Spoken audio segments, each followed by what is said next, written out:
Dan baru-baru ini secara kebetulan pula kawan saya berhujah dan berdebat dengan satu kumpulan ustaz-ustaz yang duduk dalam satu kumpulan, geng-geng ustaz yang duduk dalam satu kumpulan. Dia kata walaupun Dr. Zakir Naik ini dia banyak mengislamkan orang, walaupun Dr. Zakir Naik ini banyak mengislamkan orang, tetapi kita kena sedar, kena faham akidah dia sendiri tidak betul. Lalu kawan saya ni bukan ustaz, dia berhujah dengan ustaz-ustaz, lalu banyaklah kena belasah dia nya. Lepas tu dia kata apa masalah yang kata Dr. Zakir Naik ni tak betul akidah dia. Di antara kenyataan Dr. Zakir Naik, masalah dia tidak terima tawasul kepada orang yang mati.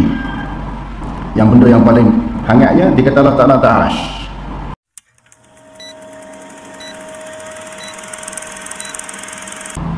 Yang dihormati lagi dikasihi Al-Fadhil Tuan Kursi Majlis, Kursi IQ, hadirin hadirat yang dirahmati oleh Allah Subhanahu wa Ta'ala sekalian.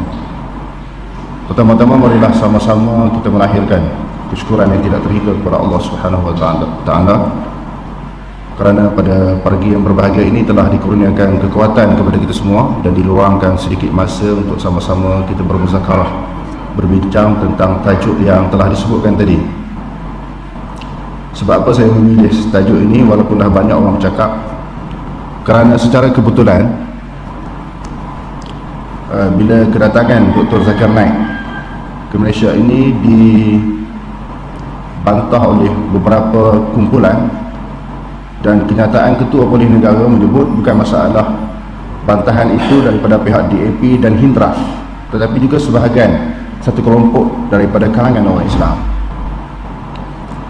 Dan baru-baru ini secara kebetulan pula kawan saya berhujah dan berdebat dengan satu kumpulan ustaz-ustaz yang duduk dalam satu kumpulan, geng-geng ustaz yang duduk dalam satu kumpulan. Dia kata walaupun Dr. Zakir Naik ini dia banyak mengislamkan orang, walaupun Dr. Zakir Naik ini banyak mengislamkan orang, tetapi kita kena sedar, kena faham akidah dia sendiri tidak betul. Lalu kawan saya ni bukan ustaz, dia berhujah dengan ustaz-ustaz, lalu banyaklah kena belasah dia nya. Lepas tu dia kata apa masalah yang kata Dr. Zakir Naik ni tak betul akidah dia. Di antara kenyataan Dr. Zakir Naik, masalah dia tidak terima tawasul kepada orang yang mati. Yang benda yang paling hangatnya dia kata Allah Ta'ala ta'arash. Jadi saya nak sebut di sini walaupun sebahagiannya telah mengetahui, kita di sudut umumnya memang kita tahu, tetapi bila kita berjumpa dengan individu yang macam ini ataupun kumpulan yang macam ini, apakah fakta dalil daripada kita sendiri? Dalil daripada kita sendiri membuktikan perkara ini bukan usul. Secara umum sebagaimana yang saya sebutkan tadi, semua orang tahu, kebanyakan orang tahu. Jadi kita nak jawab balik macam mana? Mesti berdasarkan kepada hujah dan fakta sebagaimana yang dibahaskan oleh para ulama. Jadi secara kebetulan saya bawa kitab yang dikenali dengan Al-Bid'ahul Munkarah, Al-Bid'ahul Munkarah, yang ditulis oleh Dr. Wahbah Zuhaili, yang mungkin tahun lepas ataupun awal tahun ini dia telah meninggal dunia. Sebab bukan sahaja perbalahan ini berlaku di dalam negara kita antara dua kumpulan, antara golongan salaf dan golongan Asy'ariyah. Dan saya dapat maklumat baru-baru ini juga ada satu kumpulan lagi ditubuhkan. Yang satu lagi asal tu dah lama, dia tubuh atas nama Asy'ariyah pula. Bagi saya, sebelum tubuhnya kumpulan-kumpulan ini pun, orang di Malaysia ini dah ada dua aliran. Berdasarkan kepada pengamatan saya, penelitian saya, dan saya sendiri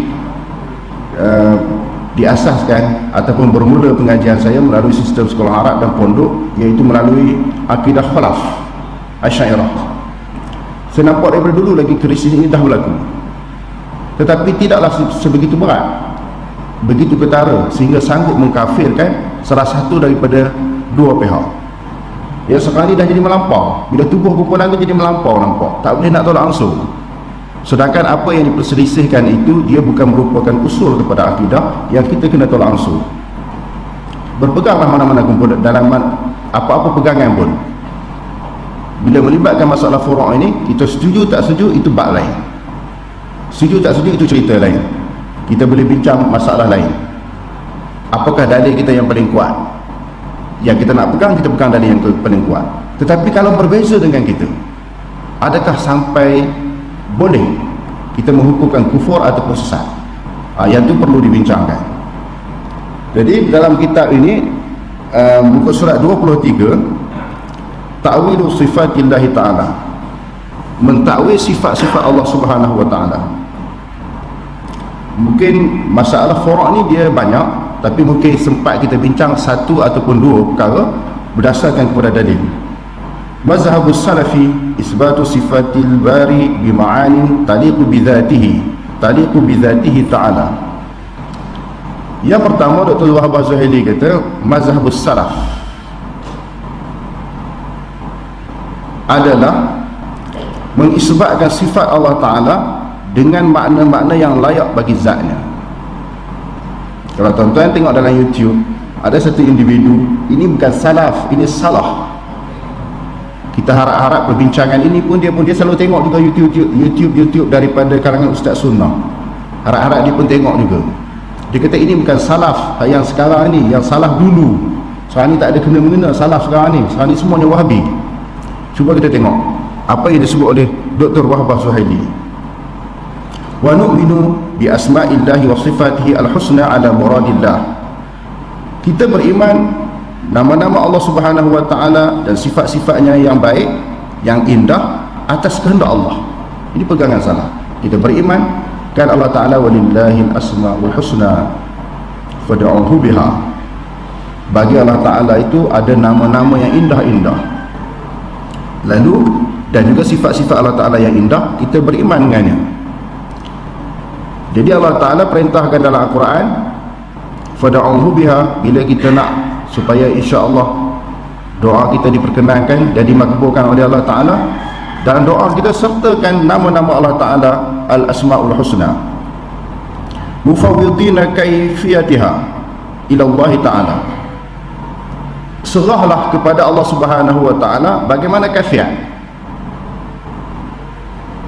Serahlah kepada Allah Subhanahu wa Ta'ala bagaimana kaifiat. Kaifiat ni maknanya bentuk ataupun cara. Bila sebut tentang nama Allah Subhanahu wa Ta'ala, dia ini melibatkan ayat mutasyabihat. Dia melibatkan ayat mutasyabihat.